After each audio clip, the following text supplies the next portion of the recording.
Good morning. Good morning, co-chairs Vieta and Kulkarni and the rest of the post subcommittee members.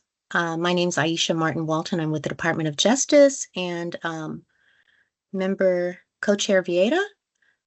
You have a quorum, and so you may get the meeting started. We will be in the background contacting a couple other board members, but feel free to begin. You have a quorum. Thank you, Aisha. Hello, everybody. My name is Ronaldo Villeda. Thank you for joining us today. We can start just with a brief round of intros. So for those who are on the board, can you please introduce yourselves?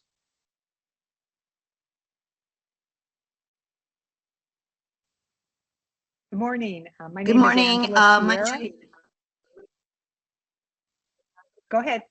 Oh, please go ahead. Good morning. My name is Angela Sierra. I'm an attorney with the Civil Rights Enforcement Section at the California Department of Justice, and I am Attorney General Rob Bonta's designee on the board. And I'll pop it over to Manusha.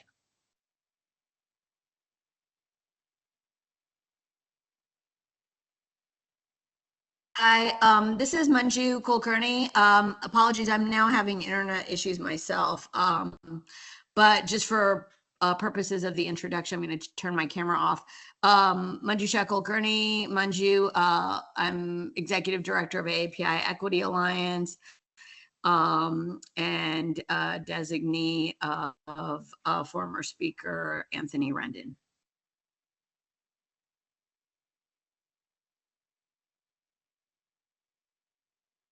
Good morning. I'm Captain Darren Green with the California Highway Patrol. I'm a new member. We're replacing Commissioner Sean Dury.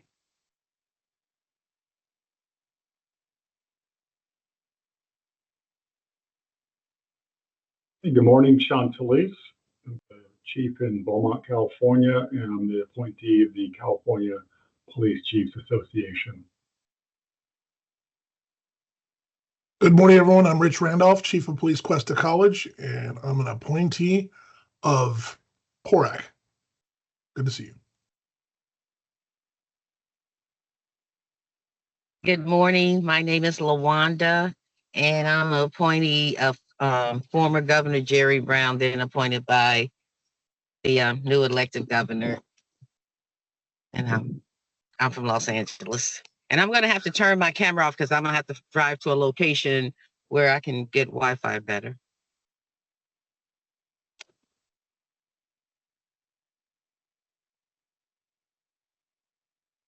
Is that everyone? I believe we have two new board members, Darren Green, who just introduced himself. And we have Chauncey as well, I believe. Or am I getting the names wrong here? No, he's on a different subcommittee.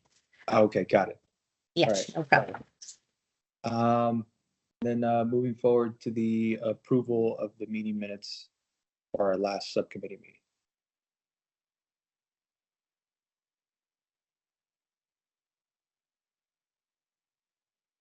I'll make a motion to adopt the February 26, 2024 meeting minutes, or the minutes of the February 26, 2024 meeting. I second.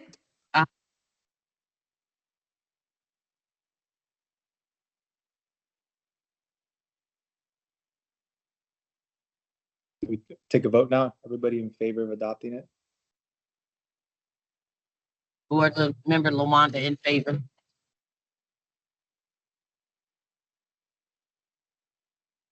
Angela Sierra, aye. Manju Kulkarni, aye.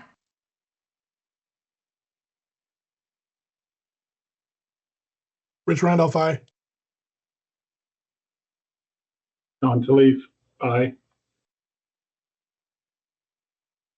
Ronaldo Villeda, aye.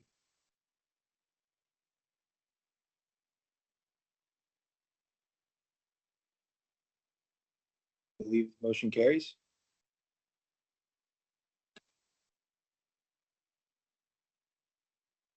And with that, I think I'm going to pass it to DOJ for an update.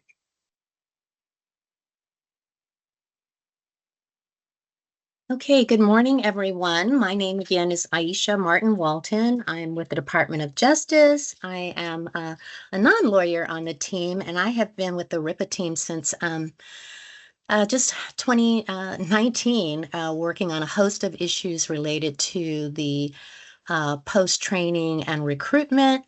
And it's been my pleasure to support the work and the team and assist the board members as they reviewed courses, looked at, attended workshops, and identify areas of interest that relate to training. So with that, I have a couple of DOJ updates. We have two to share. The first one pertains to the post-commission amendments to Regulation 1205, adopted on April 18th, 2024, to establish what acts or actions constitute demonstrating bias when the commission makes decertification decisions pursuant to the serious misconduct category of bias in SB 2, which is now Penal Code Section 13510.8B5. In July 2022, the board provided to the initial version of Regulation 1205. The board recommended that the definition demonstrating bias be based on both the perceived or actual identity. Post included this recommendation in its final version of Regulation 1205. In December of 2023, Post proposed an amendment to Regulation 1205 that would define demonstrating bias definitions contained in two new subparts. So although the general language in the original regulation of perceived or actual bias is also included in the amended version of subset section A5, subset part A omits bias based on perceived membership of a group, indicating that bias based on actual membership in a protected class or group is required to prove that an officer demonstrated bias. So in other words, it's in the general framework as stated in that section. However, in the amendment, there is a subpart A and a subpart B, and so the language of actual or perceived is not carried forward in part A. So the board was not aware of the post-regulation notice issued on December 29th, 2023, and therefore was not able to review it in time to consider submitting public comments by the due date of February 12th. Since then, Post staff has recommended that DOJ sign up via its website to receive post-commission notifications through PostPass, which routinely advises subscribers of post-regulation proposals and updates. The next update I have pertains to the enactment of AB 443, which is now codified in Penal Code Section 13510.6A. AB 443 imposes 4 new duties on Post and law enforcement agencies. First, it requires Post to develop a definition of bias conduct by January 1, 2026, that includes the following at a minimum.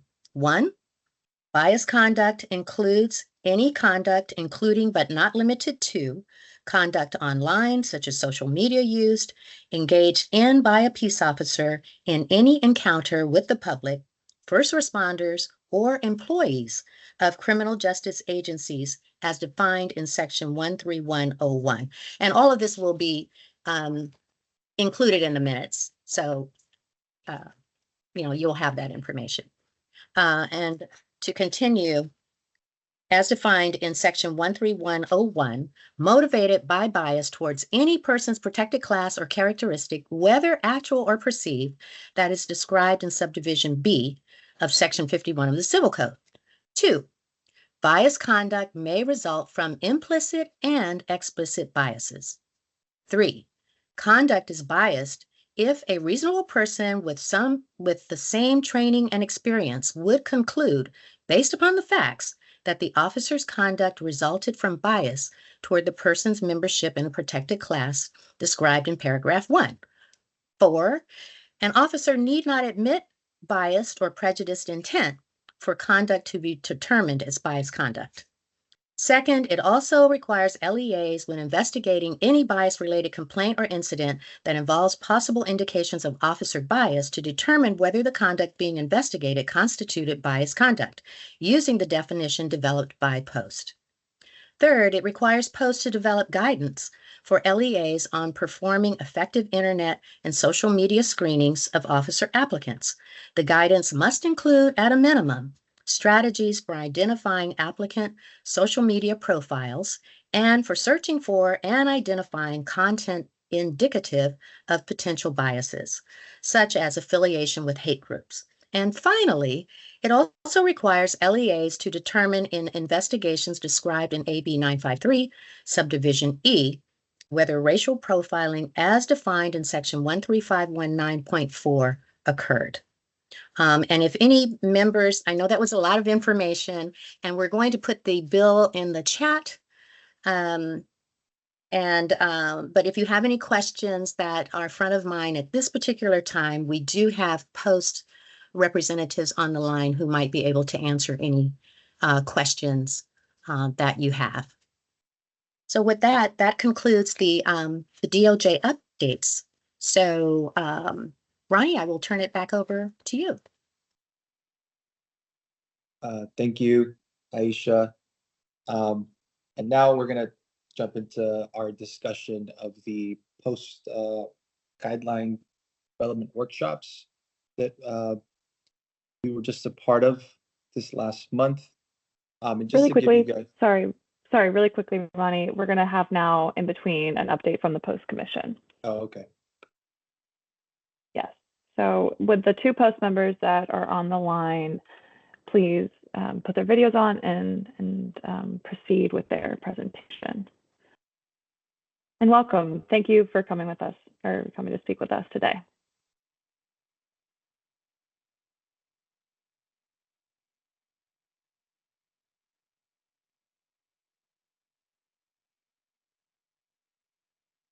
Not sure which of us you want to hear from first. So, I guess I'll jump in. My name is Michelle Weiler. I am the Bureau Chief of our Certification Bureau. It's one of the new divisions under our new Peace Officer. I'm sorry, it's one of the new bureaus under our new Peace Officer Standards Accountability Division. One of my roles is to oversee the actual certification of new peace officers, issuance of professional certificates, as well as actually finalizing those, any actions we would take against peace officer certificate. I've also been responsible for drafting most of our regulations. So I wanted to address a couple of things regarding demonstrating bias that were brought up earlier.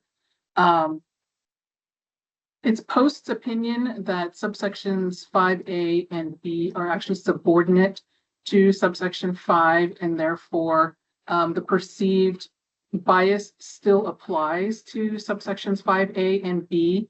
5A and B were primarily, the purpose for those were to make more clear what POST will be looking at to, or how POST will be looking at these allegations to determine whether or not it rises to the level of serious misconduct, because we have a fairly high threshold of evidence, clear and convincing evidence that we must use. And so over the course of the last year, as was mentioned, we first proposed the revision this last December. So over the course of the last year before that, we'd received quite a large array of complaints or allegations of bias conduct or demonstration of bias. And so we needed to figure out, how do we narrow our focus in terms of what constitutes a demonstration of bias versus an individual officer's free speech,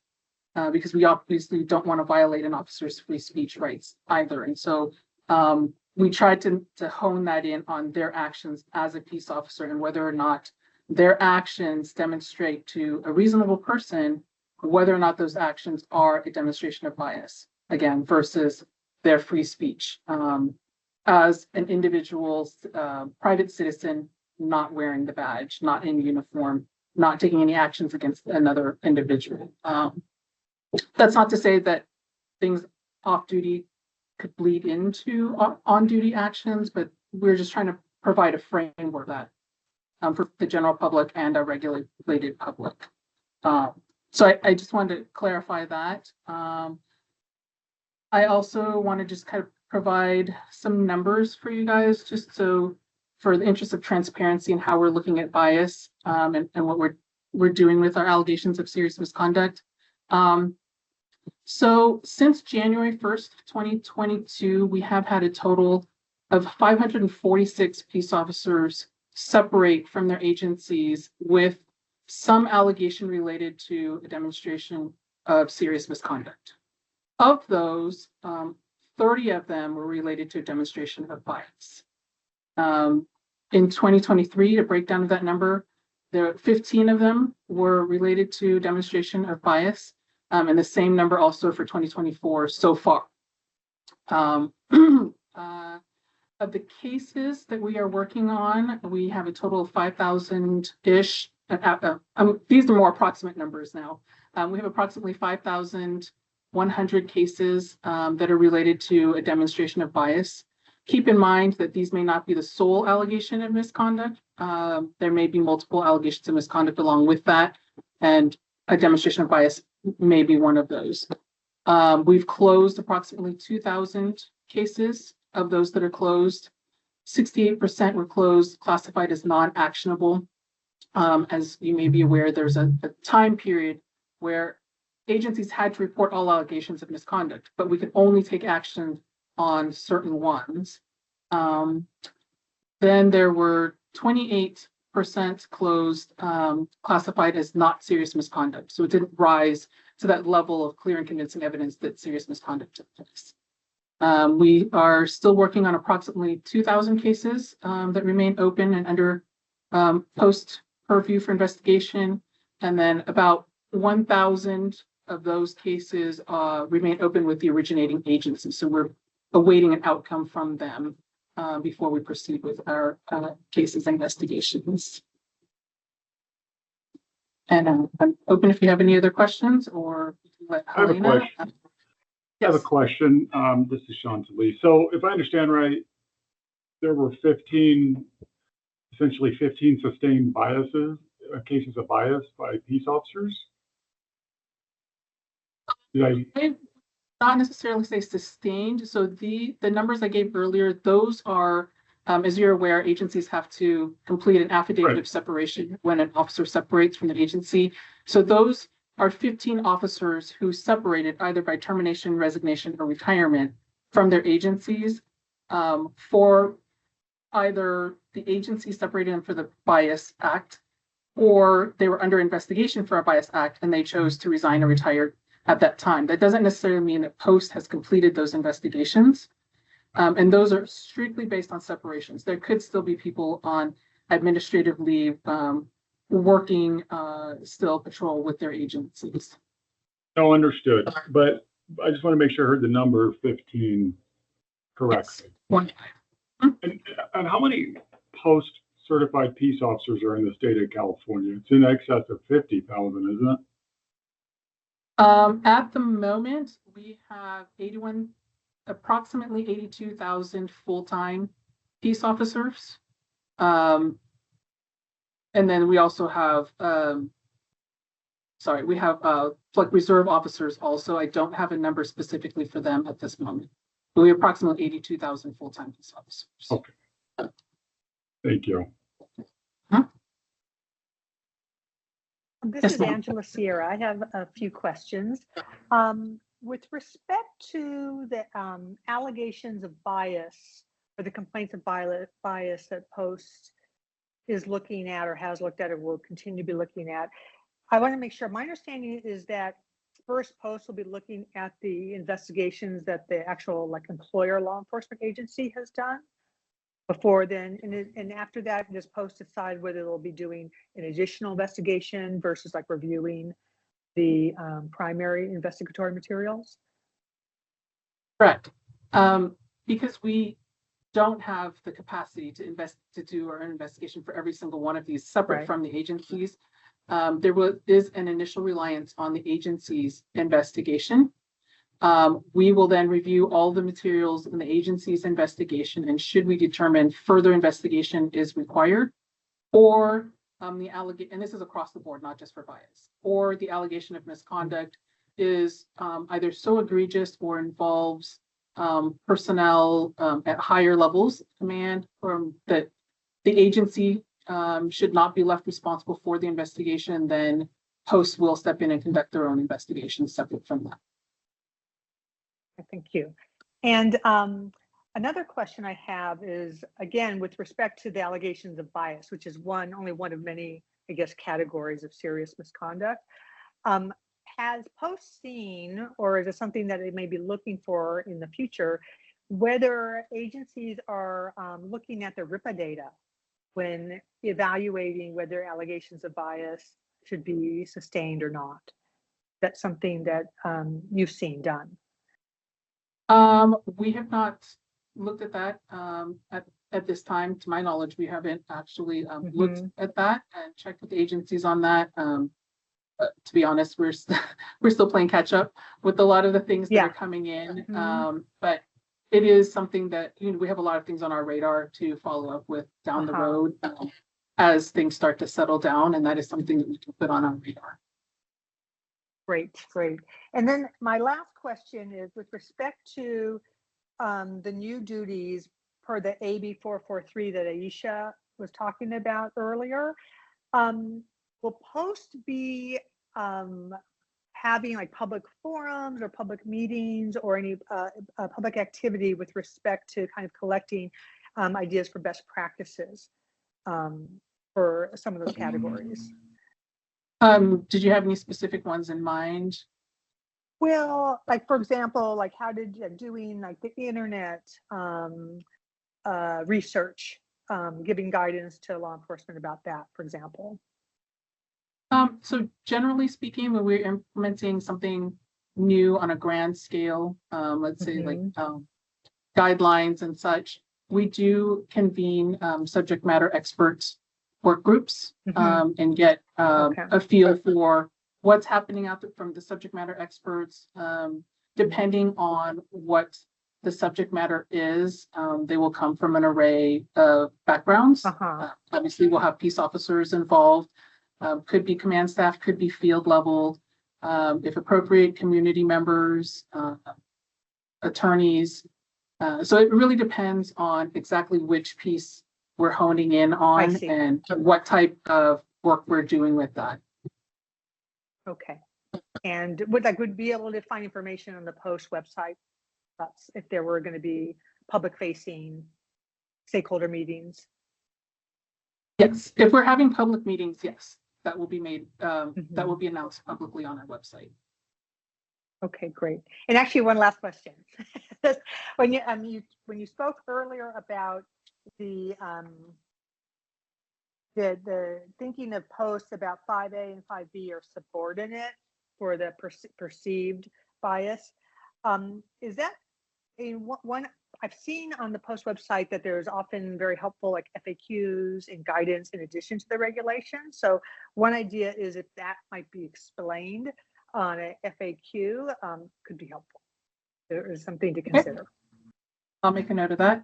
We do publish, you know, it sounds like you've explored our website. So we do publish things on our website. They are primarily geared towards our regulated public, so the officers, but we do have obviously access for the general public. So that is something we can take into consideration. Great. Thank you very much. That's all I have. Really appreciate you coming today. Very helpful. I don't know if Elena has anything she wants to add. Hello, how are you? There are several members of the group that attended our workshop that we had last month.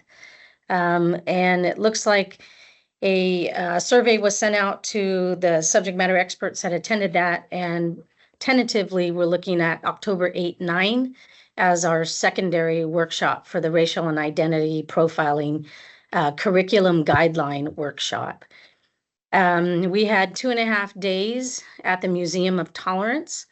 We kicked off the workshop with a tour of the Museum of Tolerance. And then we came back together and collaborated as a group. And I provided an overview of the Museum of Tolerance T for T curriculum that is already post-certified and that meets the current regulations and statutory requirements by AB 953 on what is supposed to be presented in that curriculum. I don't know if Ronnie, and I see Danielle and I see Lawanda, if she's still with us, if you all had feedback on our time together at the workshop.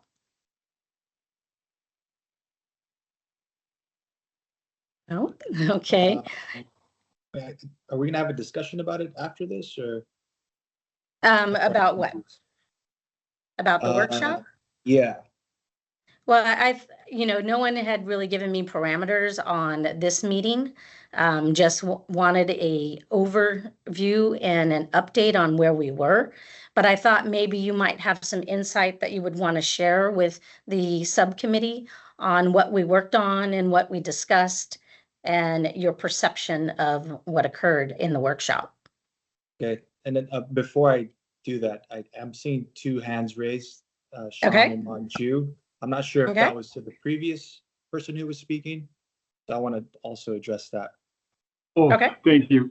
Yeah, thank you. Maybe a different kind of question, but while Post is researching this for the definition of bias, does the Department of Justice have a criteria for bias and how they screen their employees that we can use?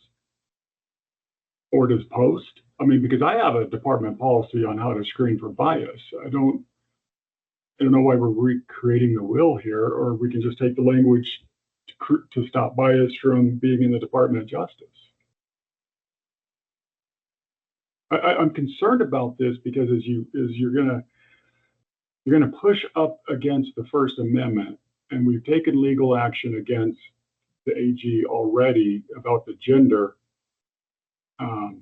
I just think that this board in its entirety loses credibility the more that we have to do that. But we will have to do it to protect our employees and their First Amendment rights.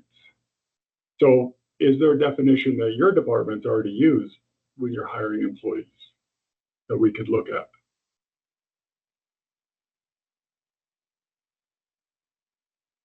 Good afternoon, good morning, actually, board member, please.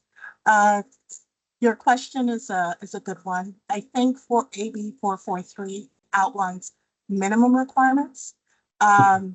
Post and LEAs can add additional requirements. So your policy in your department may already include these 4 minimum requirements and others. And I think that's probably what the purpose of this legislation was. And regarding the gender regulation, that was a regulation promulgated by the DOJ, but this is legislation actually passed by the legislature. So Okay. It's not a DOJ regulation. Understood. Thank you. I'll look that up.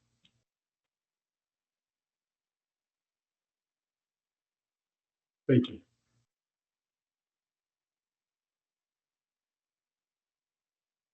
Manju, I see you have your hand raised. Yes, thanks, Ronnie. So I wanted to get back to AB 553.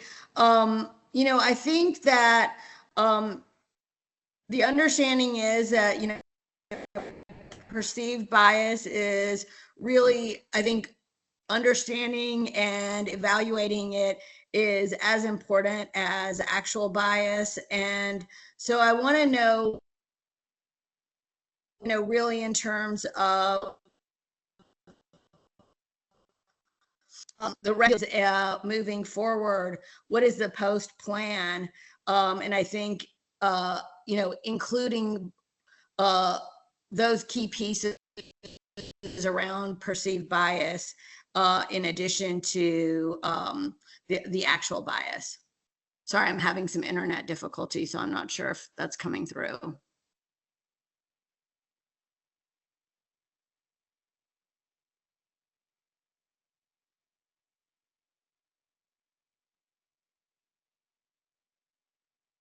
Were you Manju, able could you to please hear repeat? my- Could you please repeat your question for Michelle?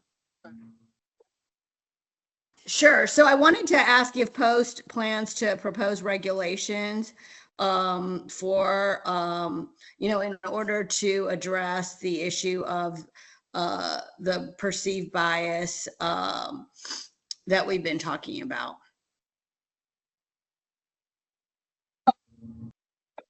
I'm not sure how to answer that because I'm not quite clear on what you're looking for in terms of asking if we plan to create regulation around the conversation we're having. Is there something very specific you're looking for, whether we plan to create regulation? I guess part of the regulatory process is we have to have very specific boundaries for creating regulation where we're not stepping on or duplicating what is already existing in statute. And that is part of a rulemaking process.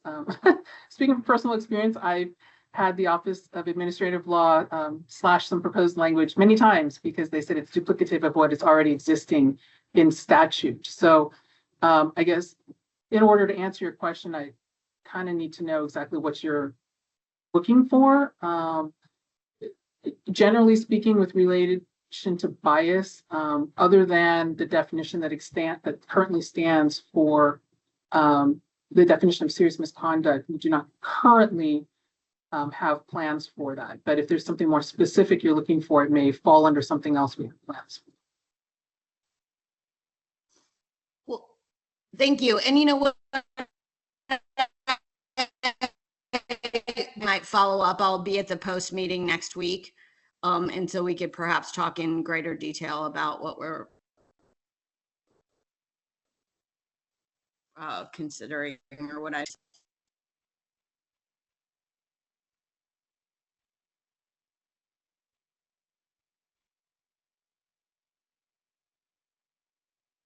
Then Sean, you have your hand up again?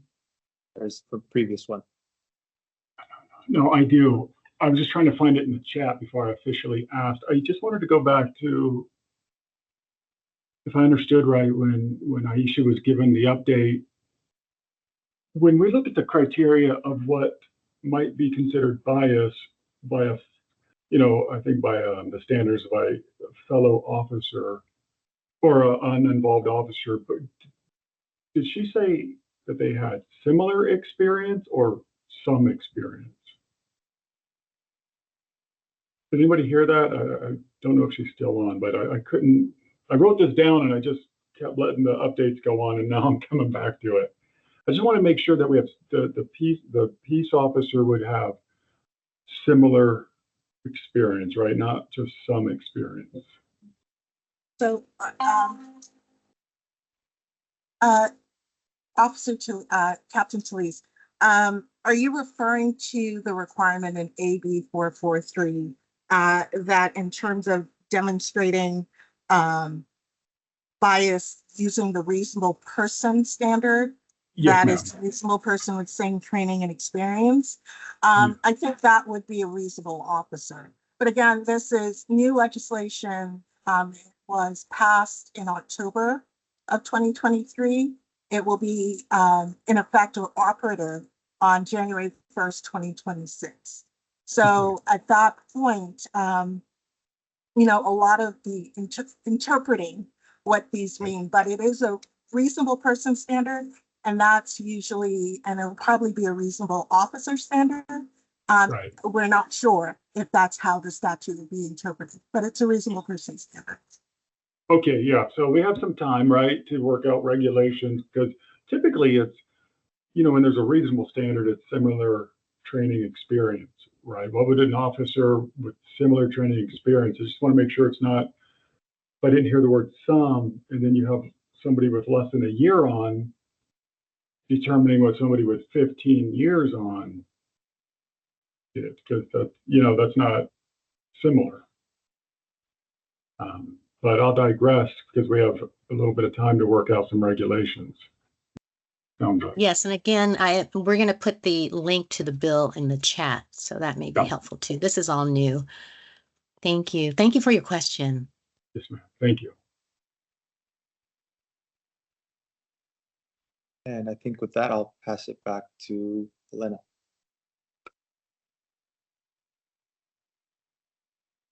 I think where we left it off was that we had met in LA, May 14th through the 16th, 2.5 days. We worked through curriculum, and then on the last day started working through our curriculum guideline document draft. Since then, my staff and we've been continuing to work on that draft, and we're hoping to have a working copy available to the subject matter experts who attended that workshop so that we could continue with that live editing. And then looking down the road, October 8, 9, I think is going to be our second workshop that we will come together probably in Sacramento.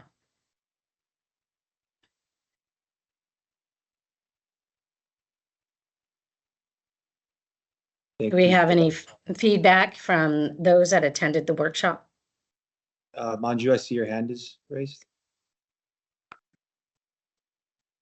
Sorry, I didn't attend the workshop, but I did ask if we did not attend the last one, would we be precluded from attending the one in October? Yes, we want to keep consistency.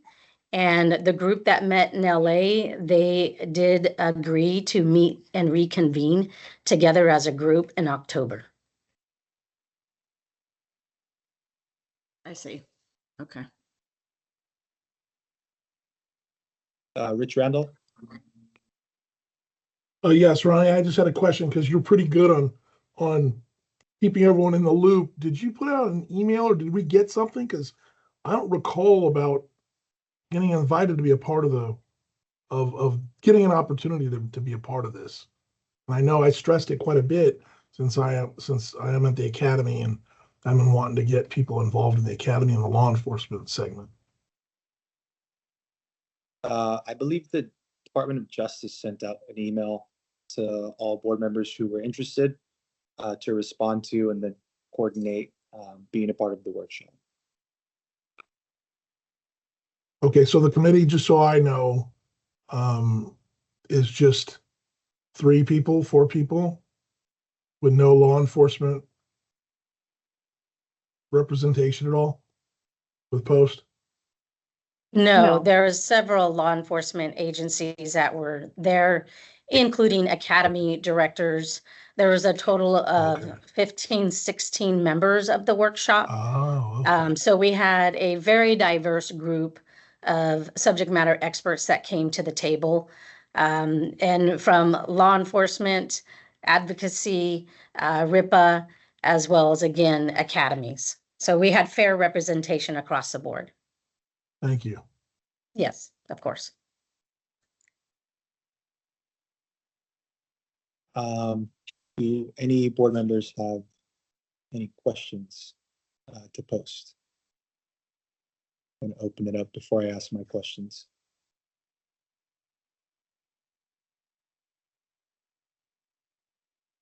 Wanda, you're muted, or we can't hear you if you're speaking. Yeah, Pastor Kennedy.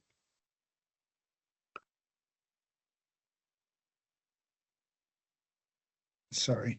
I attended the meetings and really appreciated the openness.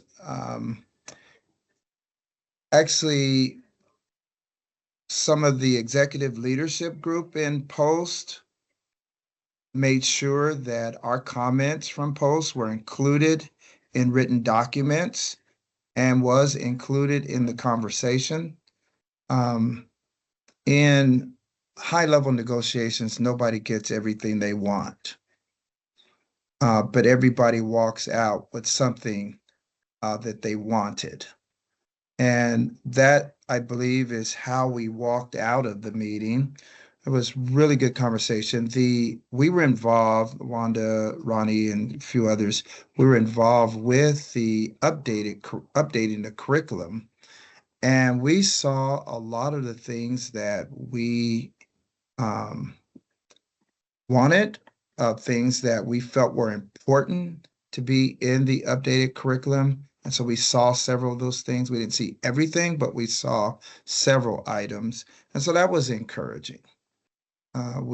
This was our first time viewing the updated curriculum and parts of the curriculum. And so we were kind of on wait mode for a long time to see, well, what happened with this curriculum? And so we finally got to see parts of it. So that was my overall impression. It was nice to see the openness and there wasn't a hostile environment. There wasn't a post against RIPA environment. There was more of a collegiate type environment, and everyone was well respected. What people said was respected. Notes were taken on the various perspectives. And so we walked away with the sense that, the RIPA board, what the RIPA board has been sharing with Post over the years is being considered.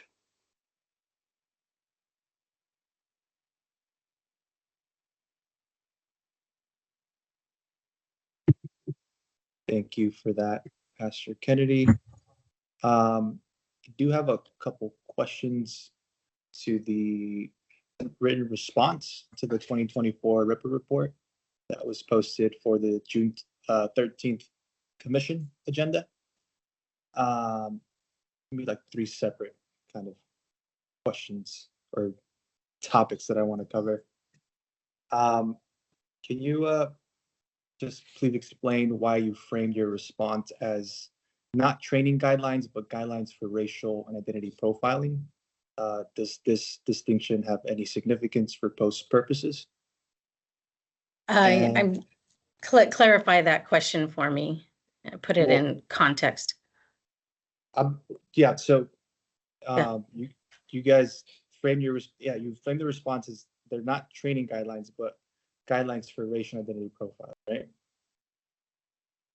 I wasn't part of those responses. I have reviewed that. My understanding of the distinction is that these are guidelines for agencies wanting to create their racial and identifying profiling trainings. And so they're curriculums. It's not us giving them a policy and how to do it. It's giving them a guideline on what is required statutorily by the law, what are the minimums are, and how to go about creating their curriculum for the 5-hour presentation for their officers. And it's designed to be for advanced officer training per AB 953. That's what it asked for. And Post is just establishing a guideline to be an aid for those agencies. So to help them know that they have to do an expanded course outline, they have to have an hourly distribution, they have to have a certified instructor in this particular subject. It is regulated by 1082 and 1072 of the regulations. So if you are going to instruct racial and identifying profiling courses, you have to have these this instructor, a specific instructor through MOT, which is a T for T. I'm hoping I'm explaining that correctly. Does that make sense? Yeah, I think I got that. Okay. Okay. And then I think the other point I wanted to raise was that we weren't given the opportunity to review the finalized MOT train the trainer update. I think it was given to us the first day of the workshop. It's the first time I ever saw it. And just like in accordance with like the 60-day limit timeline in this Post response, will we be able as a board to provide feedback to Post before the publication of the MOT training? We are not creating the MOT training. We are creating curriculum guidelines. That's what our workshop that's what we're working on. The MOT T for T training curriculum was completed and worked on back in October of 23, something I was not a part of. I came to post at the end of January, and I was tasked with putting together this workshop, putting together these subject matter experts to create curriculum guidelines for agencies to be able to use to be able to teach their 5-hour courses.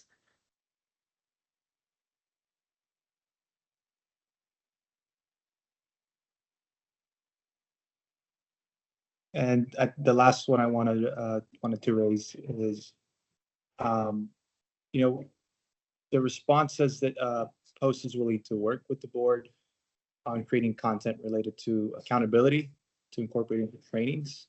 How does the commission intend to work with the RIPA board to create new training course content on accountability as required by AB 953?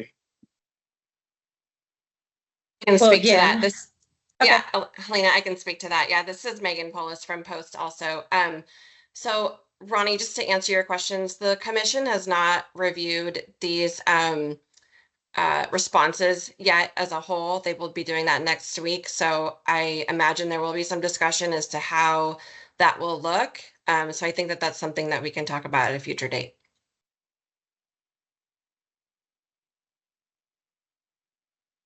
Okay, thank you. I believe we're on agenda item 5, right? So, Ronnie,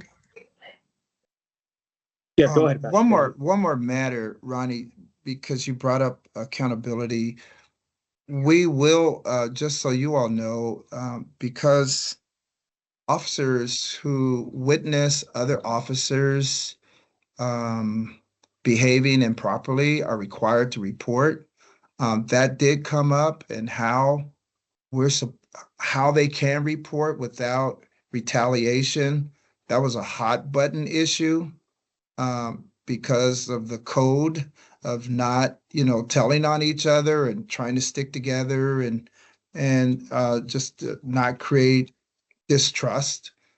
So that was a hot button topic, and we'll probably review it in the next meeting to try to work through it. But that was one of the issues that's unresolved.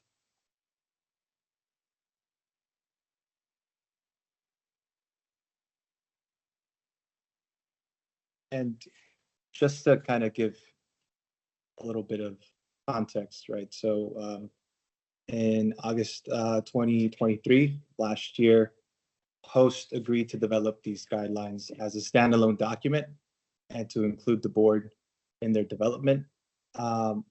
So the guidelines were dispersed throughout Post training, but in May 2024, Post advised the DOJ that instead of developing post-certified training guidelines required by law, Post would develop racial identity profiling policy guidelines for optional use by interested California law enforcement agencies. So that's kind of, we went into it thinking it was going to be certified training guidelines, but we're creating optional racial identity profiling policy guidelines that can be used by law enforcement. And I attended the May 14th to the 16th at the Museum of Tolerance. And I think for me, just personally, and given my experience through the development of the Train the Trainer, I was just left with a little bit of confusion and not understanding how we're going to quite achieve the creation of these guidelines. I think for me, it was something that I would have liked to see. I would have liked to see the RIPA board's recommendations used as like the foundational starting point to then create the guidelines as a whole. I know that when we were there, they gave us a copy of the guidelines. We were able to look at them, but we didn't really review them or speak about them in an open dialogue.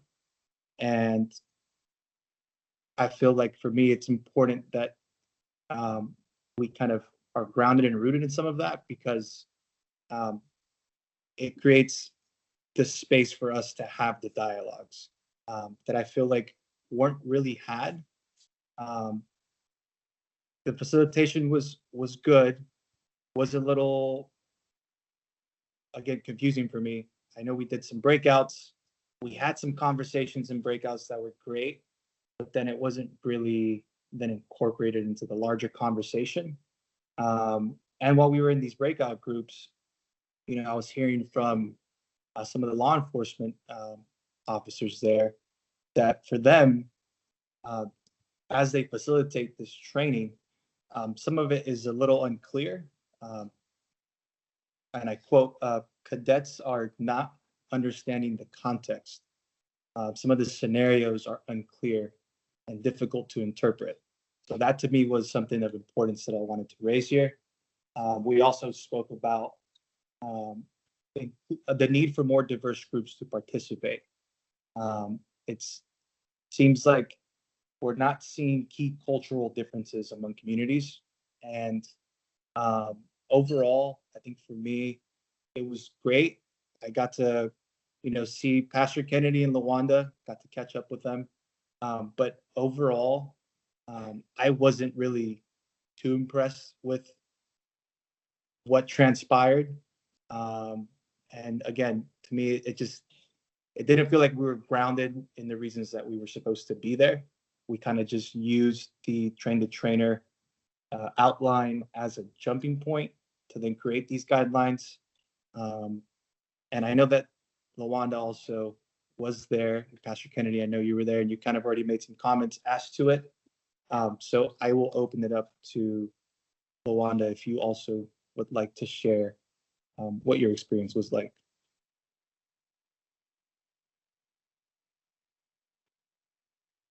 Yeah, and Melanda, your mic isn't working. We can't hear you. You're technically unmuted, but I think your audio is not connected.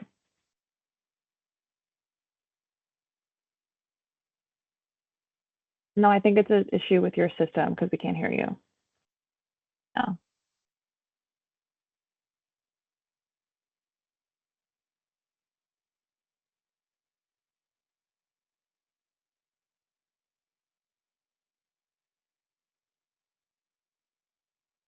We still can't hear you.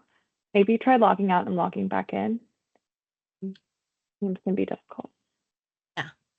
Or maybe putting her comments in the chat. That's another. Oh, yeah, that's also an option. Another option. Melanda, if you want to message them in the chat. But while we wait for that, is there anything else, Pastor Kennedy, that you wanted to add in response to Ronnie's remarks or add about your experience at the workshop? Oh, not at this time, no. No? Okay. Real quick before we move on or open it up to the board to ask questions as well. I think the last 2 points for me, just reviewing my notes. I think facilitators must make clear the legal and ethical constraints of engaging in bias, including SB2 and reporting misconduct to fellow officers and supervisors. And the last one that I think to me is just like MOT's training is centered in more of like cultural sensitivity, what it feels like to me. The training needs to be grounded in why we're there. And we're there because California law prohibits reliance on racial identity profiling to any degree. I feel like that wasn't emphasized enough.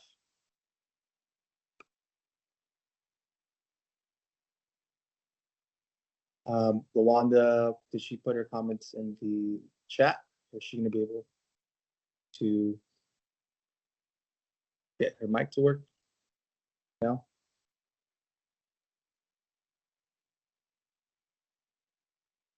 Oh.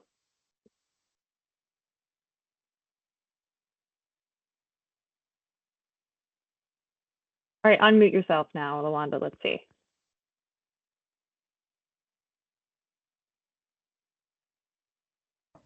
Can you hear me Yeah. now? Okay, Yeah. awesome. Great I work.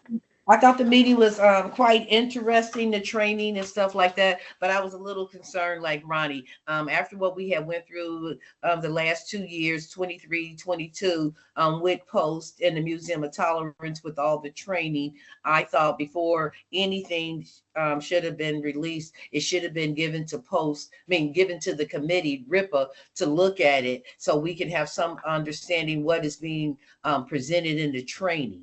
I think with the training, we do need to include other racial groups. I think more people need to be involved. And with the video, I think the video, I thought it was nice, but it seems to be outdated. No offense, but it's outdated. Things have changed. This is 2024. That video it just didn't click. Even with law enforcement, they couldn't even identify when we use one of the scenarios to talk about racial identity with the person driving the car. The law enforcement agencies that I was with, they couldn't identify it in the beginning until we got through with the group meeting. We got back and we were all together and you actually pointed it out. I think the video might need to be updated, and we need to get more community input because things have changed. This is 2024, and there's so many different things that are the way we look at things. The training was quite interesting, but it needs to be updated, and we do need to hear from the community and from law enforcement, because even law enforcement was concerned about some of the things that were said in there. And that was concerning to me too. And they did indicate, people in high positions in law enforcement did indicate there in the safe space that if officers report other officers mistreating, that could be dangerous to them. That can create a problem, could be dangerous to law enforcement, to the officer who reported it. Retaliation and other things can happen to them if they report that they witness another officer doing something bad. It can be dangerous. And so that really stuck. Yeah, that played a major core with a lot of us.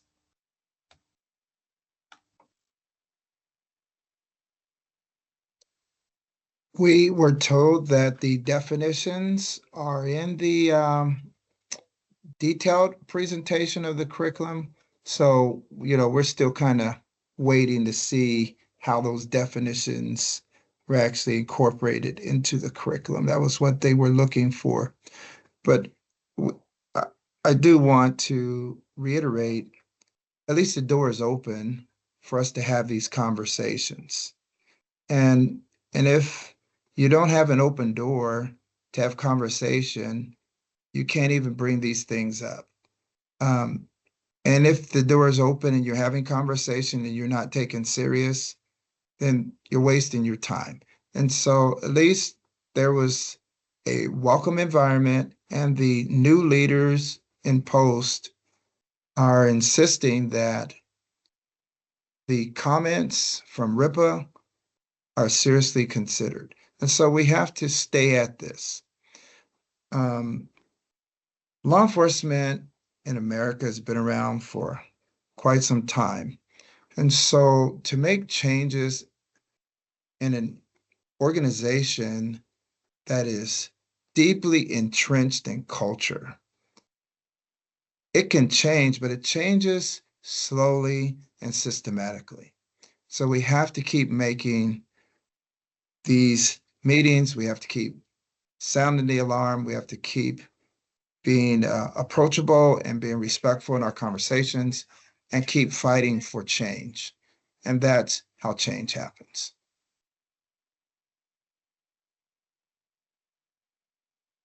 And I also like to make a comment in regarding to the training, the information that RIPA had made, can they be included in writing in the manual?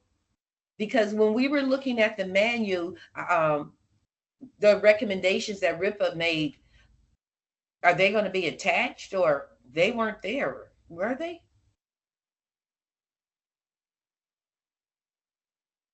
I don't have the manual in front of me at this moment.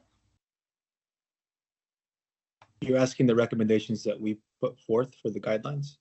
Right, did you actually see them in the manual that they handed out? I mean, yeah, they gave us a handout with like the course outline and they printed out the recommendations for us. It was an additional sheet of paper, but I'm talking about actually in the manual. Oh, like in the actual guidelines themselves that we're creating? No, I don't believe so. No, that's what I'm saying. It has to be actually included, I think. Sean, I see your hand up. Whenever I have a project or a task, I always think there should be an end goal so that we don't keep moving the goalpost. And so my question would be has anybody identified a country with a better law enforcement system than this country? And if you have, would you name it so that we could research it? Because my experience is that we send out police executives throughout the world to help other countries get their system at least to where we are. Not that there isn't always room to improve, but what is our goal? You know, when would RIPA or this subcommittee say, mission completed, we can use these resources to improve our medical field or our educational system? Has that ever been discussed? Like, how do we know mission completed, we go home now? That's a great question. One of the things we're all working on is seeing a change in the data. And that's why we're at the table. That's why everyone's here. It's so that we don't have the disparities when people are pulled over. We don't have a disproportionate number of people of color set on sidewalks and detained and car searched. And, you know, we're just wanting to see a change in the outcomes. And so that's when we know that, hey, we're making the progress we're looking for. Sure. But do we think we would ever get to net zero? I mean, because what profession has a batting average of 1,000, right? It's just something I ponder as I mean, we're all professionals and you all have an incredible story and a walk. And I just think, when would we know it's time to go home, right? That's a great question. Now, you know, I work in a profession where we're supposed to bat 1,000, and you know, people happen to people wherever people are. And we got some bad actors in my profession. We have bad actors in your profession. And I came out of accounting, and you know, you would think all accountants are upright and righteous, but that is not true. I work with a crook CPA. And so we all have issues in our various occupations, but this one here hurts a lot of people. And so we just keep working on it. My profession, when people go bad, we hurt a lot of people, and we just can't stop. You know, it's like the civil rights movement and really trying to help make this country a better place. We can't stop. And so I'm not sure we get to go home, Sean, because people happen to people wherever people are, and we have to keep trying to help people get better.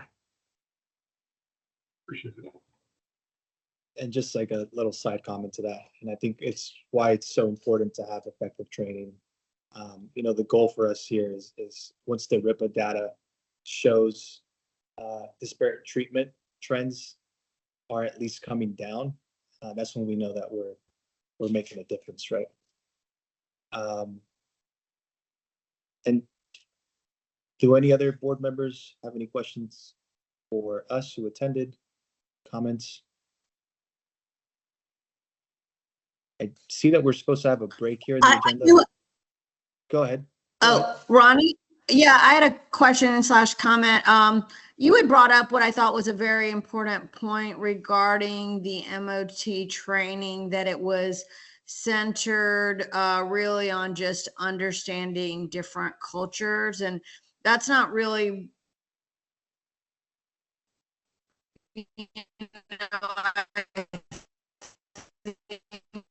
You're cutting out, Manju. Sorry, Can you is this repeat the whole- better? Yeah, can you repeat the whole thing? Yeah. Sure. Apologies. So I wanted to follow up on the point you had raised earlier regarding the MOT training, and that it was centered primarily on just understanding cultural differences. And that is not really what would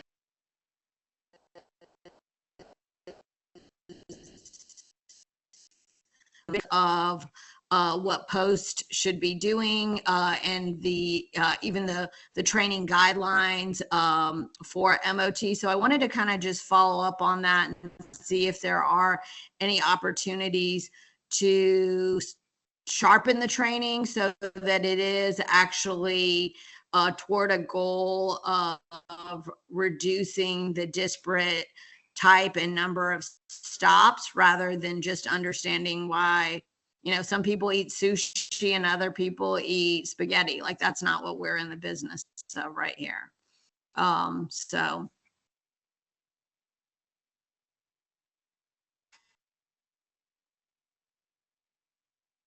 Yeah, thank you for that, Manju. And I feel like, I mean, that's kind of what the purpose was for us to convene and why we're trying to create these guidelines.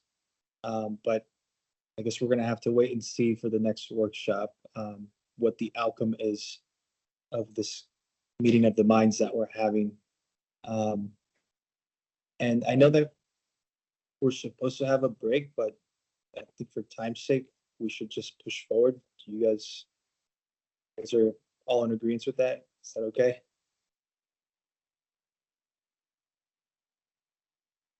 Awesome. And yeah, I think I'm gonna pass it to DOJ to open it up for discussion on the report. Right. Hi, everyone. My name is Danielle Elliott, and I'm a Deputy Attorney General with the California Department of Justice and the Civil Rights Enforcement Section, and I'm helping work on this RIPA report. And now we're going to transition to the discussion of the draft section that was sent to all of you when the notice of this meeting was given.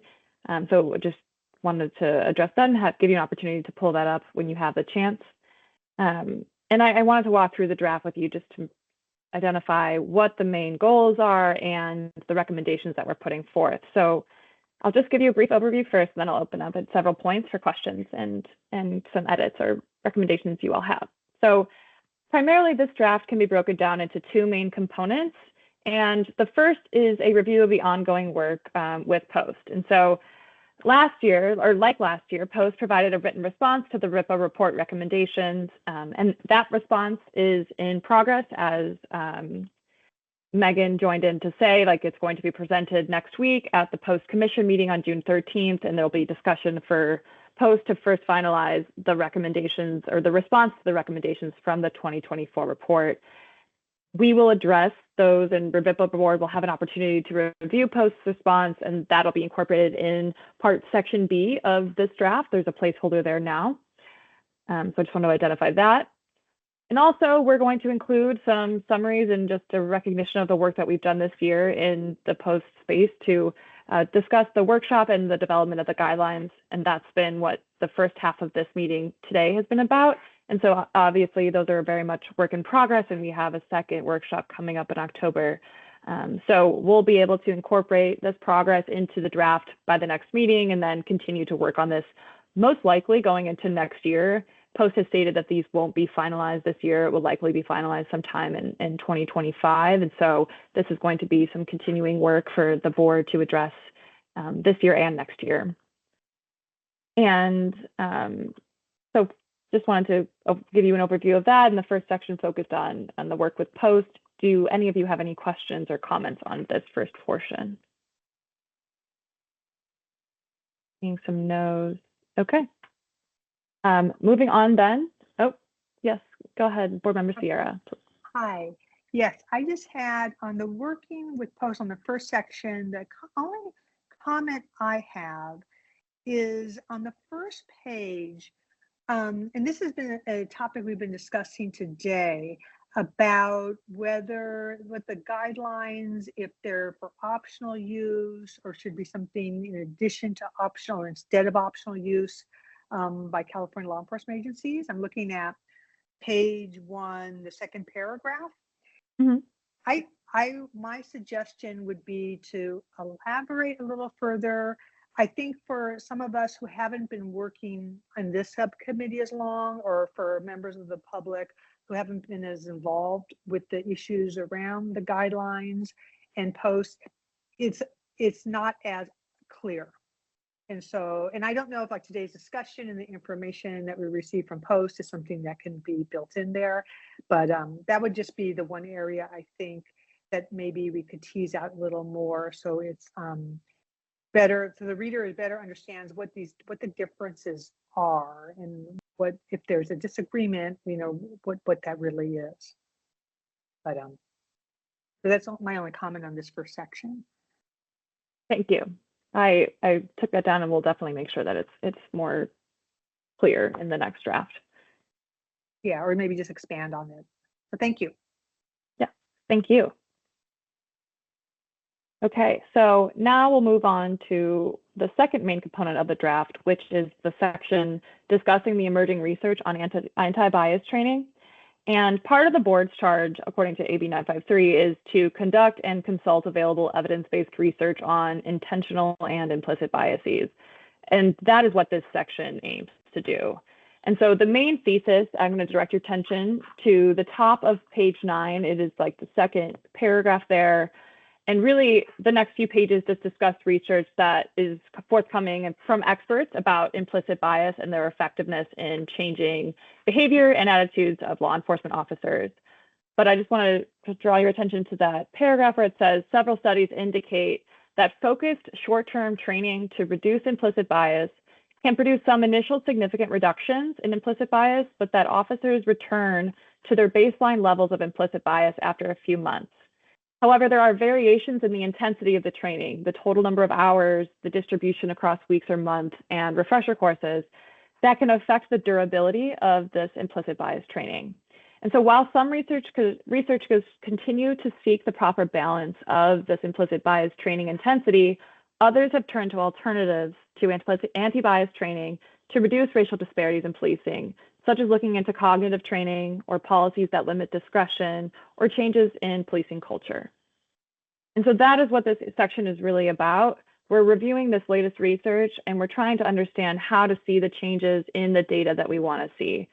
And this also speaks to your point, Board Member Sierra, about whether this is going to be an optional training, whether it's every 5 years or it's more frequent, who receives the training when. How do we make this more effective for law enforcement? Because we don't want to waste anyone's time, and we want to make sure that we're actually achieving the goals of RIPA that we want to see. And so the rest of this draft, at least the second portion of it, kind of goes through this research. Have you had any chance to review this, and do you have any questions or comment on this portion of the research or this portion of the draft?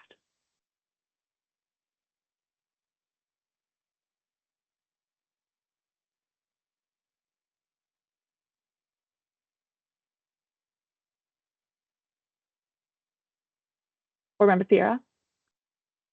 Yeah, I'll go ahead and just jump in. I think this part of the report is great. I think it's really important for us to recognize if there are limitations to training, you know, what they are, and to really deal with that up front. And I really love the fact that, you know, we're looking at cutting edge research, and we're coming up and finding researchers who have some potential solutions. You know, so, and I think, yeah, it just makes, again, what's going to be practical, what's going to work. And I'm really happy and excited about this area of the report, and it's going to dovetail very nicely into the work that the policy subcommittee is working about, you know, potentially looking at restricting or limiting some discretion, and how that relates to racial profiling and why we're addressing that. So I think this is a really great development in our reporting. So thank you. Thank you.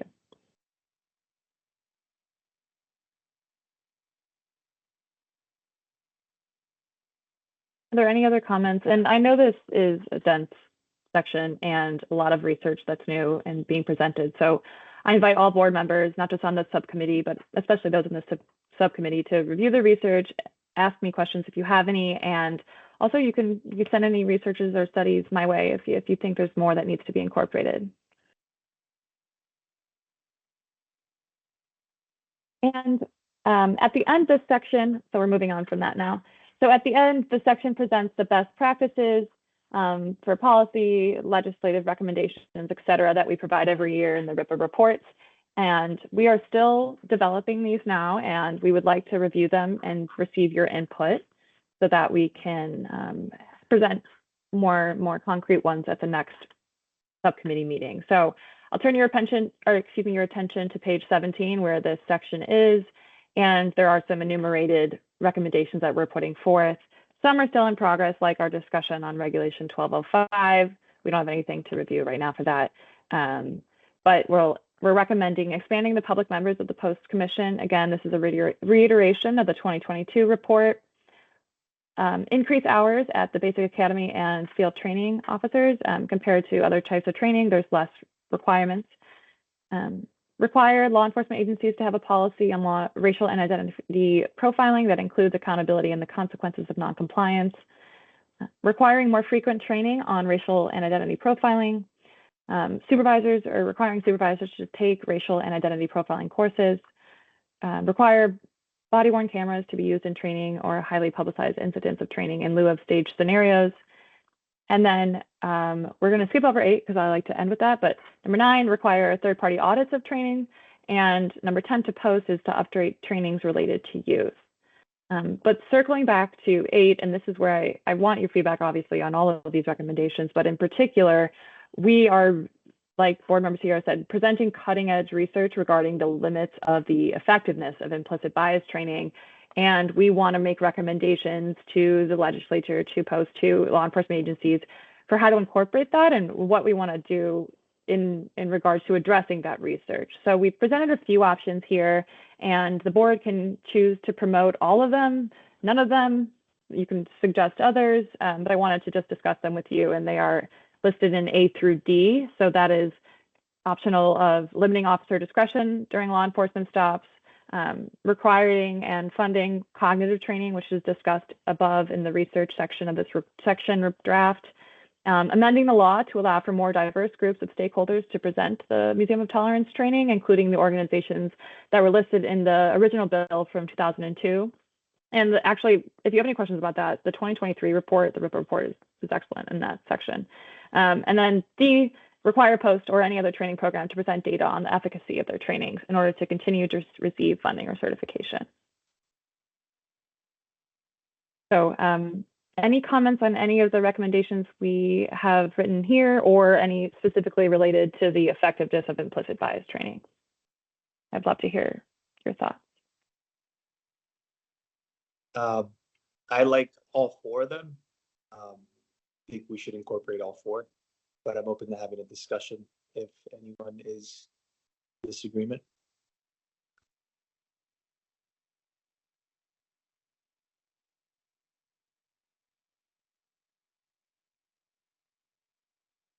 Angela?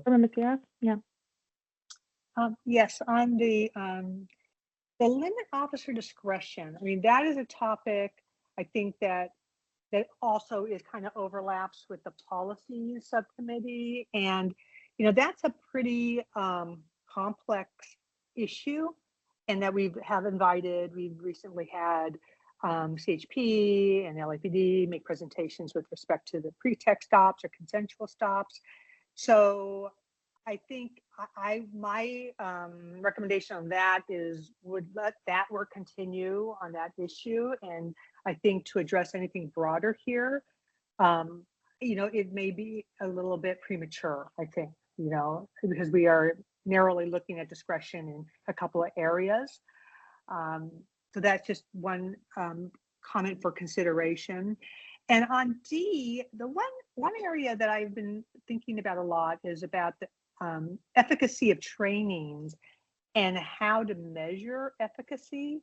And I know we touched upon that in our last report, But I think that's something that could be further explored, and then maybe like more studies or, more funding on how training can be measured for efficacy. That to me seems also a complex issue. So those are my 2 comments on the recommendations. Thank you. And I'd love to hear other board members' thoughts. I hear you on the limiting discussion. That very much is a work in progress in terms of how agencies can implement that, and it's broad. In this particular draft section, the work of expert Jack Glazer, who spoke at the post-commission meeting in September of last year, actually, he's working on this issue and is seeing the effects of limiting bias and how it results in reductions in racial disparities and stops in police action. So this is still underway, but I'm going to take that in and understand that the policy section is continuing to develop this work and let the policy section kind of flesh it out more is what I'm hearing. Yeah. I mean, I think we make, and I think Glazer's work is really important about this and should be kept in. And then the feedback he also provided the posts about discretion. So kind of as a global concept or, a high level concept, but then in the nitty gritty of it, my recommendation would be to continue to have our board and our subcommittees looking at specific issues in this area and make headway there. Okay, thank you.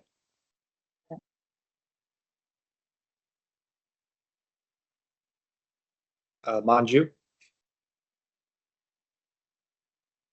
Okay, I'm going to try again. If it doesn't work because of my tech issues, I'll put it in the chat. But following up on Angela's point and points, which I think were really important ones. And then also something that Sean said earlier, I wonder if we can include in this section some best practice examples of trainings that are used by other departments, even in other states, and then what other states might be using beyond simply implicit bias trainings. I know when I was co-chair of the Calls for Service committee, when it still existed, or subcommittee, we looked at a lot of other states and found some really important information about what other states and jurisdictions were doing around calls to service. So I think it might be helpful here to see and understand what trainings are provided and the efficacy of those trainings. Thank you. The draft goes into a few studies and trainings that were done in other cities and states, including there's some interesting work going on in Chicago. And we present a topic of cognitive training, which is like an alternative training that focuses on changing the ways that officers can, they go beyond the initial impressions to make more effectively assess a situation. So that way that's like a pausing during the moments where your implicit bias connect and allow for more opportunity to take in additional information and consider it. But I agree, and it would be great to get more information from different states and jurisdictions. So I'll definitely expand that research and continue looking.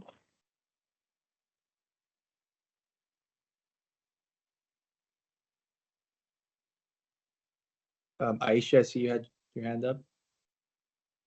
I'm sorry. I just wanted to add to Member Sierra that the board in a couple of reports ago tapped the Little Hoover Commission, who actually did have some recommendations on measuring training effectiveness. So we'll circle back and look at that and pull that forward as well. Thank you. Rich? Thanks, Ronnie. I just had some questions on the number 3 for E, increase hours at the police or the Academy for FTO. I could have swore, I just want to make sure we're not duplicating our efforts. Isn't the instruction that we're doing posted offer or give the opportunity to start working on a course, correct? Or is that different, or is that the same with the TOT? Is it different? Or are we moving forward on that still, or is that still being talked Yeah. about? Okay. So I think the curriculum that Post is working on is the 5-hour refresher course that's mandatory every 5 years, according to AB 953. And this, I think, is a recommendation to increase the hours of basic academy and for field training officers regarding the racial identity profiling aspect. Okay. Okay, perfect. The next one I had a question on was for requiring LEAs to have policy on racial identity profiling that includes accountability and consequences of non-compliance, reference Senate Bill 2. Pretty much that is wrapped up in all department policies. It's a requirement for all of us. I'll throw out Lexipol, but Lexipol is not the catch-all, but that's one of them. But also Senate Bill 2 continues to come up during perishable skill standards. I mean, it is constantly reminded every year for all peace officers and a part of their FTO, their field training component. So I mean, Senate Bill 2 is definitely, we're constantly reminded about it. So which is good because it is law now. And it's, I mean, I see Angela's nodding her head. I mean, it is on the forefront of law enforcement in our state right now, and it is a standard. And the reason I wanted to hit on that is I appreciate what Manju talked about as far as other states go. I have to echo once again, our field training, as well as our academy training, 6 months, some of them 7 months. There's only 4 states pretty much in the country that have got the amount of academy training. The majority of our states are 4 or 5 months. So if we start bringing in other states and looking at it, I just wanted us to, I mean, I really do think we have a pretty good standard of what we're doing. Okay. But once again, I'm glad we have this committee here. The next one I was curious about on the 7 required body-worn cameras be used for training and highly publicized events in training in lieu of stage scenarios. Can you elaborate what you're trying to say on that? Sure. So there's been research that shows that the use of actual camera footage is more effective at providing the training and relaying the learning concepts instead of stage scenarios. And so that's what the recommendation would be, is to use actual footage. Okay. I understand that on the requiring of the majority of, I mean, as a police chief, I could say that as a former FTO and training officer, the majority of agencies already incorporate that part of their training. Okay. It's pretty much a standard, a debrief of a critical incident or a major incident, a rollout of multiple resources. Absolutely, especially multiple agencies. Yeah, that's part of a debrief or an after action for a law enforcement agency. But I'm glad you brought that. I just wanted to throw that out there. There was one more I saw on the youth. Help me out. I could have saw the youth in there. Yes, number 10. I apologize. That was number 10. No. So I just wanted to update training related to youth from policies, juvenile campus law enforcement. So law enforcement officers that are on campuses have to go through additional training. That's number 1.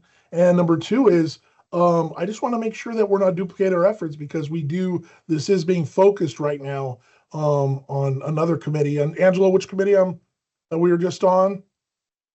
The policies. The policies.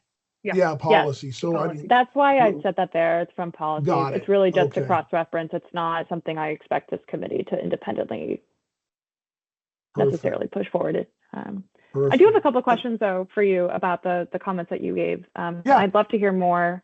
So I guess working backwards then. So for number 7, requiring body-worn cameras, you said that a lot of agencies already do that. Would you suggest then taking out this recommendation, or do you think that it's helpful to say like require if it's something that maybe some but not all agencies do? I mean, I'm speaking for just myself. I mean, if Chief Delise wants to echo it, but I think require is suggested.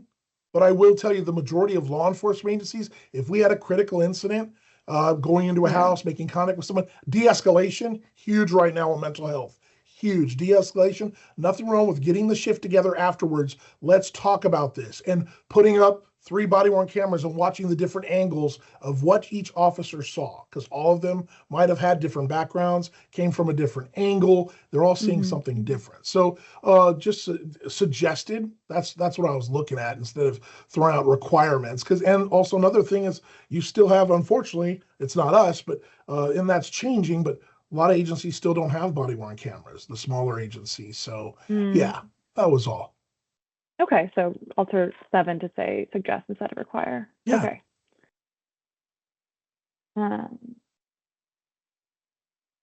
And then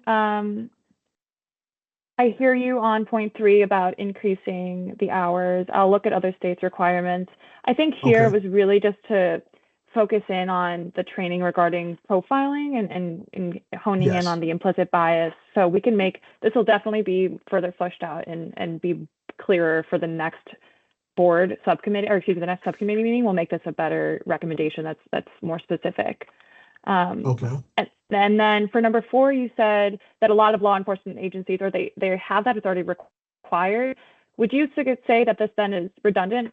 The reason I included this recommendation was based on our previous board conversations and past reports, and mainly, I mean, this came up earlier from the workshop discussion, but there's still some issues with law enforcement officers being able to report misconduct of fellow officers or their supervisors. And this is a requirement of AB 953 to have policies in place, or at least to go over the responsibilities and the requirements of officers to follow up and speak up when they see misconduct. And my question, I guess, is like, the point of this recommendation would be to make sure that there's policies for agencies to have these internal reporting mechanisms. Do you think that already exists? Are you saying it already exists? And if Chief Police wants to throw it out there, it does already exist. Senate Bill 2 is constant reminder, but Ronnie brought up a good point, and Pastor Kennedy brought up a good point. During the MOT training, the consequences need to be reminded. Okay, you look at different levels of a peace officer. If I'm right out of the academy and I'm in my first year, I know I have to report misconduct. Okay, Post is feeling that right now because all this stuff is going to them and they're handling it. We as chiefs are feeling it because we go through all our training on how to update it and we have to provide that information. It's when you get that farther generational gap. Officers been on the road for a while, 10 years, 11 years, 15 years. Some of those, unfortunately, that are they're not adjusting with the trend. Okay, they need to be reminded. So I'm glad you guys notified or brought it up from the Tools for Tolerance. It needs to be reminded. So I think like a suggestion would be, yes, absolutely. But when you start throwing require, I mean, Senate Bill 2 is definitely fresh in everyone's minds, and it is actually pretty paramount, and it's setting a trend for law enforcement nationally. Definitely. And Chief Randolph mentioned Chief Toulees a few times there. Is there anything you'd like to add? I don't mean to put you on the spot. But. No, it's fine. But going back to the body-worn camera one, body-worn camera is so common now. As long as it's not required that we watch our own, we can all go to YouTube and watch real live body-worn camera. So I don't have a big issue with that, how it was written. I'm not disagreeing with the chief. I'm just saying I also agree with you because any one of us can go watch each other's body-worn cameras. But on this particular issue, any recommendation that says that this training or this other training is required should also make a recommendation to the state to fund it. Because, we are in a budget crisis. Yeah. We're all feeling it. My budget got hit. I mean, all of ours did, right? We all did. And if it's going to be a mandate, I just ask that you please recommend that it's funded. It's a funded mandate. Thank you. I think that's a great idea. Manju? Yeah, I have a small point or question.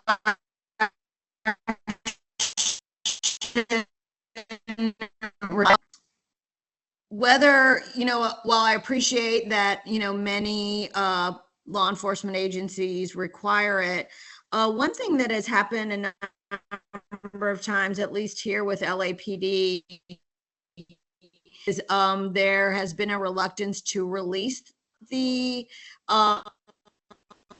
or any images, when there has been a noteworthy incident. And so I don't know if there's anything we want to say about that. I think simply having the body-worn cameras, if they are not actually used or can be used as an accountability device, I think raises really the question of why have them, right? If the public does not get an opportunity to view them, especially when there are concerning incidents, then it makes, one can say this is an exercise in futility, simply having them, but not giving the public access to see what has happened.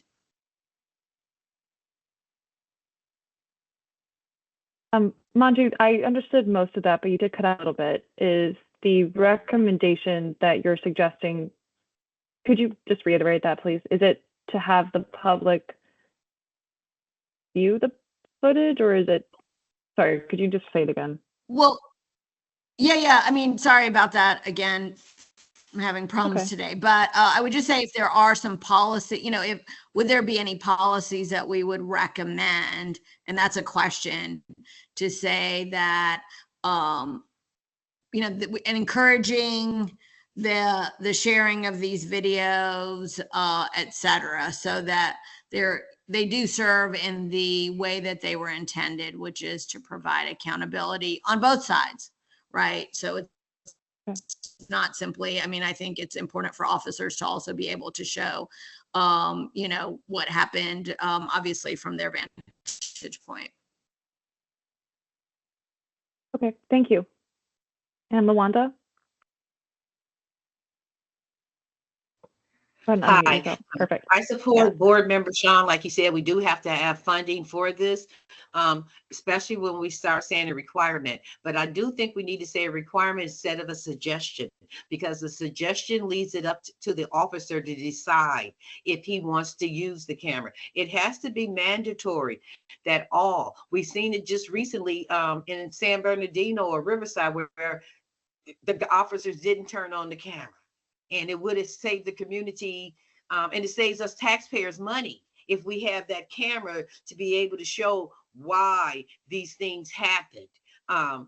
It's very important. In the long run, it will save us taxpayers a lot of money if all officers are required, and they have to come on immediately. Any contact, it needs to be, we need it to come on. Even if you're not giving out a ticket, it should be recorded. Even if you're just telling someone to have a good day. We just need to make sure that the conduct for the people that we're paying to do a certain job should be at that level. And I know we're putting law enforcement at a high like Chief Sean said, they're the best. They're the best. And by them being the best, we have to give them the tools that they need. And I believe the body-worn cameras will also help the officers, because it lets the community see. Sometimes we may think one thing, but when they show that camera, it's something totally different. And I have seen it many times when law enforcement shows the camera, is something totally different than what the community might have thought. So I think it's good for both sides that those cameras are worn, and any law enforcement agency here in the state of California that don't have one, we need to be writing a letter to the governor to give them the funding that they need. And ex post, isn't there some type of grant or something that they can apply for during the government to have those? But to tell you that we're going to just make it a suggestion, they're not coming on. And we've seen that too many times here in Los Angeles. They may get busy. They may be running out the car, running after someone. They may not be. So it needs to be a way that they automatically come on or something like that, but they need to be turned on all times. So I do want to clarify that this recommendation is regarding using body-worn camera footage during the trainings. And I just wanted to reiterate that just to keep us centered on the purpose of this subcommittee meeting and the concentrating the recommendations related to the subcommittee meeting and the purview of the training. But I hear you. And thank you for sharing that. Chief Louise, you're good? Nothing? Okay, then I think unless there's any other comments, you could always email the DOJ, of course, or provide additional comments later. We'll pivot back to Ronnie to continue with public comment, just in recognition of the 15 minutes or so left of this meeting. Thank you. Thank you for your feedback. And thank you for that discussion, everybody. With that, I'm going to open it up for public comment. If you can raise your hand. I'd like to give a comment. Four across Michigan and Maryland are heading next. And on day 4 of the Hunter Biden trial, Yes, can you please introduce yourself and let us know what region of California you were calling in from? I'm Richard Hilton, and I'm in I'm in San Diego, and I see that you are a Jamaican too. That is what appears on the screen. You are identified as the Jamaican, which is the handle that I have been using. So respectfully, that's not the case. I think you might have a glitch in your screen. He's not identifying as the Jamaican. I will send you a screenshot later. Sure. The use of the term guidelines has been addressed, and I put that in one of my notes, and I will put it away. I was tempted to mention that body-worn cameras must be activated except when approaching golfers, but I thought that would be in poor taste. So I will not include that.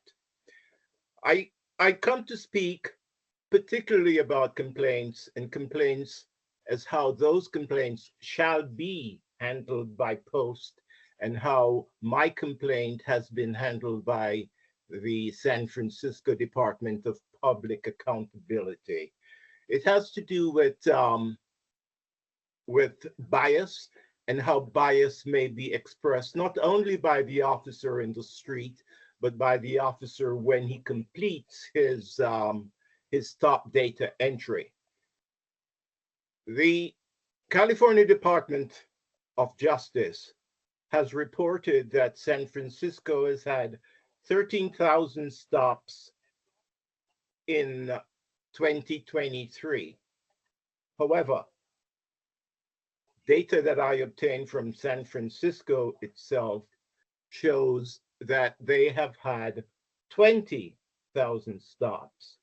There is a difference of about 6,500, more or less. And this is something that I've been speaking about for a very long time.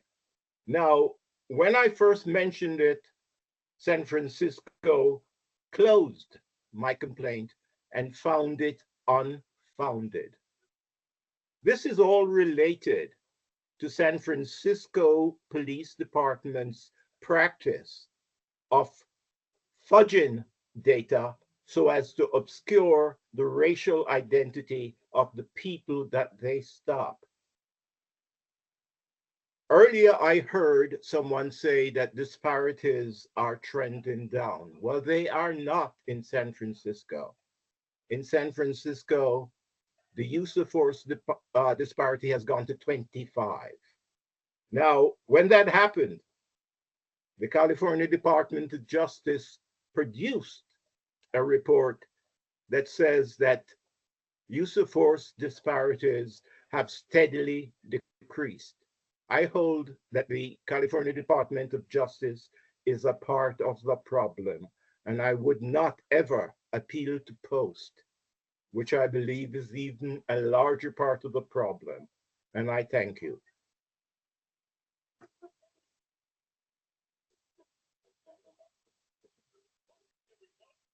Thank you for that.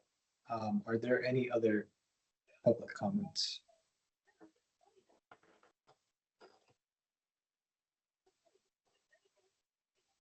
Seeing none, I'll pass it to DOJ for next steps. Or do I have to cover that?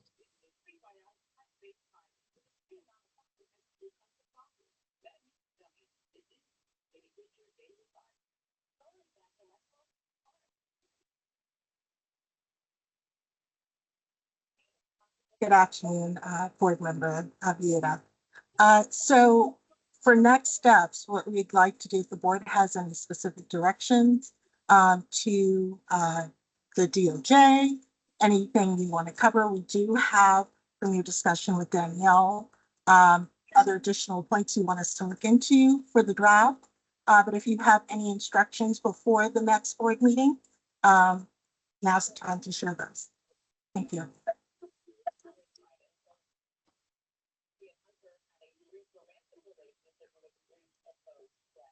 Got it. That's in regards to number 8, correct? Or just all of them? 8 or all of them. 8 in particular, because I think since this is a cutting edge area of research, we're still formulating how we want to engage the community and legislature and law enforcement agencies. So Got it. that's why I highlighted that one.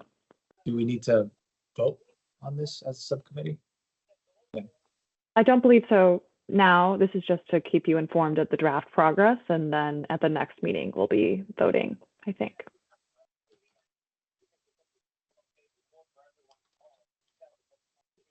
I don't have any comments.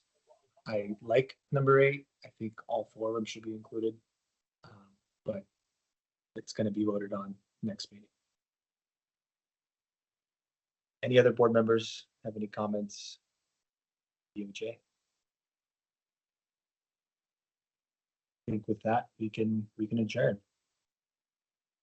Thank you very much, everybody, for attending today. Appreciate the dialogues. Thank you. Thank you so much. Thank you.